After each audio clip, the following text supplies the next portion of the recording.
Olá pessoal, hoje vamos falar sobre o conceito de política na Grécia Antiga, sobre a teoria dos sofistas e de Sócrates. Para começarmos, nós temos que considerar o que vem ser de fato política, qual que é o conceito política. Primeiramente, política corresponde à arte de cuidar do bem público, que é diferente do bem privado. Os gregos antigos eles tinham bem clara essa diferença entre bem público e bem privado. E no caso a política corresponderia à arte de cuidar do bem público. As coisas da casa correspondem ao bem privado. Essa distinção é que diferenciava os gregos de outros povos em relação à sua organização social, política. Então por isso dizemos que eles inventaram a política, é um conceito que nós temos.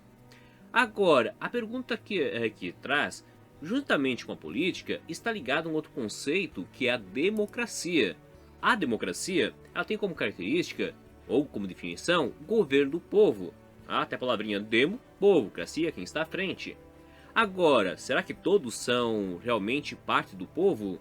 Não, aqui povo é uma categoria política. Então povo não quer dizer igual a todos. Se refere àquele que tem o direito ou poder de tomar decisões em favor, no caso da polis, no contexto dos gregos. Agora vem a pergunta.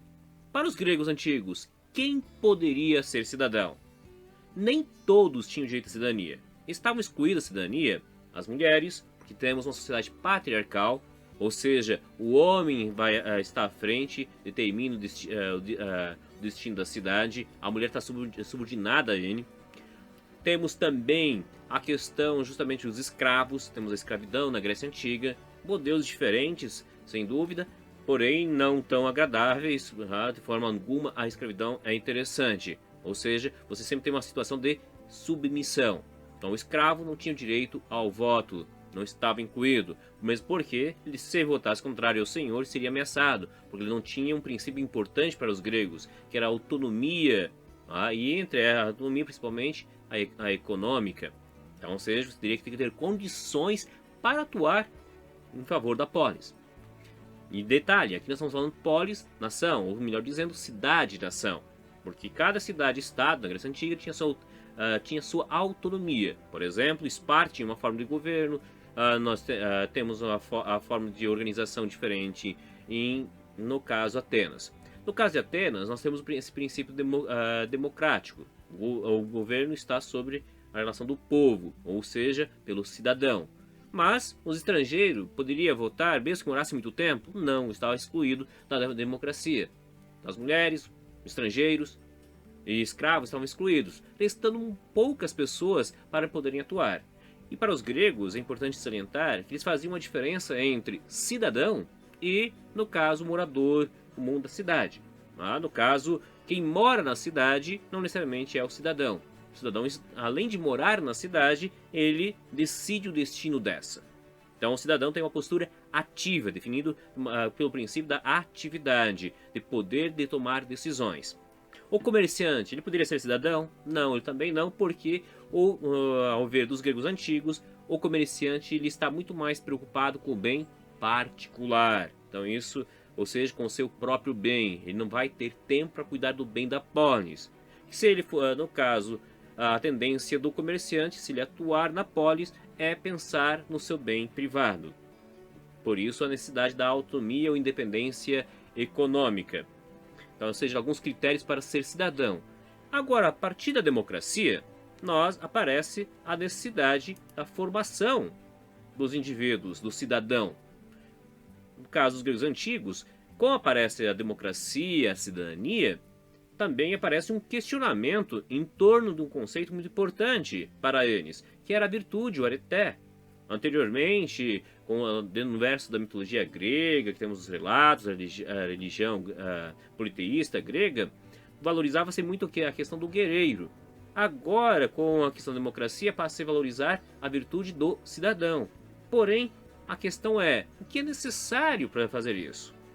Que elementos educativos o cidadão precisa para poder atuar de maneira democrática? Aí que aparecem os sofistas.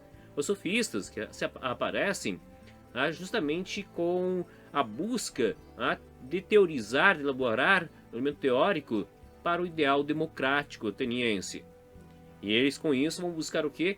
Os elementos necessários para ser um bom cidadão. Ou seja, para desenvolver a virtude, a areté, o máximo de excelência. Para os sofistas, alguns elementos para a formação do cidadão eram indispensáveis. Entre eles, o ensino de oratória, que corresponde a técnicas para falar em público, porque um cidadão que não é capaz de defender suas ideias perante a assembleia seria um tanto complicado. Mas, além disso, ele teria que ter o quê? Ter uma arte de bem falar, ter um discurso persuasivo, que é possível diante da retórica. Então, ou seja, a a oratória e a retórica eram elementos indispensáveis. E outra questão muito importante estava na questão do ensino, a necessidade de aprender cultura, conhecer cultura local. Era necessário aprender também matemática, economia, para poder justamente defender alguma postura nesse sentido. A própria música, porque ao ver os sofistas, a música modela a alma, dá ritmo ao discurso. Então era importante, fazia parte do currículo, podemos dizer dessa forma, que eles vão sistematizar. Então são pensadores que estão pensando no ideal democrático, um ideal pedagógico para a formação do cidadão. E além disso, é interessante observar também que o conceito de justiça com os sofistas muda, porque para os sofistas nós temos um ideal relativo, ou relativismo, ou seja, os valores são relativos, dependem da sociedade, depende do que os cidadãos decidirem. Então não existe um conceito pronto a priori sobre o conceito de certo e errado. Então, ou seja, o certo e o errado estão ligados ao quê? À lei que o cidadão criou. Por isso que vem a frase do filosofista Protágoras, o homem de todas as coisas. Tá? Tenha coragem. Nesse caso, nós vamos ter aqui nessa frase esse princípio de justamente que o ser humano, ele, a partir da determinação das regras, das leis, na polis, ele decide o que é certo e errado. Será injusto elaborar uma lei e não seguir essa lei. Isso sim será incoerente e injusto. Então, ou seja, o cidadão elabora a lei e deve segui-la. Então, esse é um princípio que está presente justamente com os sofistas, que aparece com esse ideal. E nesse debate, sem dúvida, aparece um outro personagem, que é o Sócrates. Sócrates discordava em alguns pontos, porque Sócrates tem uma teoria mais idealista sobre a própria democracia. No caso, ele acreditava que existia de fato um ideal a ser buscado, um ideal de justiça, e que a cidade deveria buscar por esse ideal. Que os valores não poderiam ser meramente relativos. Porém, tais valores não eram dados nem pelos deuses, mas sim racionalmente, uma busca, inclusive interior, mas sempre com auxílio do outro, havendo a necessidade do diálogo, ou seja, o debate, buscando as razões, buscando o conhecimento sobre o certo e o errado, para então poder legislar. Então, ou seja, esse é um princípio socrático que nós conhecemos justamente em outros momentos sobre o método socrático, a maiêutica, da ironia, conhecemos a partir disso. Agora, o Sócrates, ele acabou sendo condenado à morte dentro da democracia ateniense. O maior defensor, naquele contexto da democracia, acabou sendo obrigado a beber cicuta, que é um veneno, e foi condenado à morte. Após isso, aparecem seus discípulos, entre eles temos o Platão, que é um filósofo, que escreveu uma obra muito conhecida, que é a República. Nessa tem todo o debate sobre o conceito de justiça, sobre o ideal da cidade. E Platão, ele vai justamente discordar, vai ver que vai considerar que a democracia não necessariamente é possível. Para ele, a democracia se converte facilmente em uma tirania. Mas logo veremos sobre o porquê disso. Para Platão, seria necessário pensar a organização da cidade a partir de uma educação voltada para os 3 tipos de almas. Ou seja, 3 habilidades propriamente humanas. A educação das 3 classes, como vai conhecer. Para ele, deveríamos organizar a cidade da seguinte forma. Deveríamos ter uma educação comum das pessoas até os 20 anos. E a partir disso, identificaríamos quem teria a alma de bronze, ou a alma apetitiva. Tais pessoas se teriam sua dedicação, suas vidas, à agricultura, ao artesanato e ao comércio. Porque para Platão a principal virtude das pessoas era justamente a temperança, o controle dos prazeres e desejos. Mas e os demais continuariam estudando por mais 10 anos. E aí nós teríamos uma nova seleção das pessoas que teriam a alma irascível ou a alma de prata dentro da cidade. E a eles caberia a defesa da cidade, cuja principal virtude necessária seria a coragem. E por fim, os demais continuariam estudando até chegar até por volta dos 50 anos, e aí nós teríamos uma seleção que justamente identificaria aqueles que deveriam governar a cidade, a alma de ouro. Tá? E essas pessoas, elas teriam justamente o ensino da filosofia, que é dialética nesse caso, a capacidade de diálogo, de perguntar. Ou seja, nesse caso, quem governa a cidade, ele precisa conhecer tanto toda a parte social da produção, do artesanato, do comércio, mas também precisa conhecer da defesa, precisa ter um amplo conhecimento, mas ainda ter a habilidade de dialogar sobre o que é justo e o que é injusto, ter essa habilidade de trazer essa discussão. E a essas pessoas caberia o governo da cidade. Aqui nós temos a chamada utopia platônica, porque estaria justamente o chamado ideal do rei filósofo. O filósofo deveria governar, então os sábios deveriam estar à frente do governo. É uma utopia que nunca se realizou devido à própria circunstância e à própria tese que nós olharmos. Mas nós temos umas discussões bem interessantes provocadas por Platão. Entre essas discussões, encontramos a pergunta sobre qual a melhor forma de governo. Para começar, ele destaca algumas formas degeneradas, ou corruptas, ou problemáticas. Entre elas está a forma onde que a virtude é deixada de lado e passa a ser substituída pelo guerreiro, simplesmente por uma forma militar. No caso, teríamos, ao ver de Platão, uma timocracia.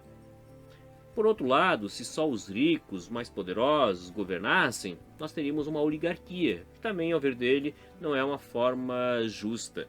Trata-se de uma forma injusta, degenerada. E a democracia, ele coloca uma forma degenerada, porque ela se converte, ao ver de Platão, em uma forma demagógica. Até se nós olharmos demagogia, a primeira parte, ela corresponde a povo também. Só que gogia é a condução do povo. Então, ou seja, para Platão, grande parte das pessoas não estão em condições de tomar decisões sobre a cidade. Ou seja, a democracia ela tem facilidade de se tornar uma tirania, porque a tirania nada mais é resultante do que o abuso no interior da própria democracia. Então a democracia se converte em tirania ao ver dele. É uma forma demagógica, onde todos, sem não ser todos, acabam decidindo, mostrando ser uma forma injusta. Por isso ele aponta como alternativa o ideal do rei filósofo, que seria uma pequena aristocracia, governo de alguns dos melhores, que seriam os filósofos, o que também é questionável. Porém, aqui temos uma questão bastante interessante, tirando os limites históricos de Platão, que é justamente sobre a questão se nós estamos preparados para a democracia. É possível democracia? Ou vamos deixar converter a democracia em uma tirania? Eis uma das grandes perguntas que temos que fazer. É possível? São algumas questões importantes a ser feitas. Nós podemos demonstrar para Platão que que é sim possível, viável, que a grande parte, ou a maioria das pessoas possam pensar no bem de todos? Será que nós hoje, no contexto contemporâneo, seremos capazes de fazer isso? Ou vamos converter simplesmente pela tirania das paixões, dos desejos de alguns que passarão como se fossem de todos? E isso é uma tradução de tirania. Então, meus desejos somados com de outros, uma conciliação de interesses, e esses interesses conciliados são nada mais do que uma forma de impor a vontade de alguns sobre os outros, e os outros acreditando que é a minha vontade. Por isso, demagogia, condução da massa, condução do povo. Então é uma reflexão bastante interessante, que vou somar aqui nessa discussão com o livro 2 da República, para a nossa atividade na Classroom, que está ligado justamente com o mito do Anel de Gizes. Imagine se vocês tivessem a possibilidade de ter um anel que o tornasse invisível. O que isso tem a ver? Tudo. Como cidadão, se nós tivermos a possibilidade de não ser vistos, seremos justos? É a pergunta que Platão faz lá na República, no livro 2. Aliás, toda essa discussão vai estar em toda a obra. Ou seja, existia, no caso, um pastor, Gizes, que acha, encontra um anel misteriosamente. Esse anel, quando ele acha, ele acaba descobrindo nas reuniões em pastores que o deixava invisível. E ele acaba, no caso, convencendo os demais para que ele fosse justamente prestar conta sobre o rebanho junto ao rei. E ao chegar no castelo do rei, ele acaba decidindo, convencendo a esposa desse para cometer o assassinato do próprio rei, cometendo várias atrocidades. E a pergunta é: se eu não for visto, o que eu farei? Serei justo? Para que haja cidadania, temos que ter mínima capacidade de perguntar sobre o conceito de justiça, independente se alguém esteja vendo ou não. O que fazemos escondidas? Podemos comunicar o que nós pretendemos realmente? No universo público? Eis uma das questões bastante interessantes que a obra nos traz. Vocês poderão trazer outras. E vou deixar justamente para vocês trazerem esse debate nos textos lá na Classroom. Até mais, pessoal!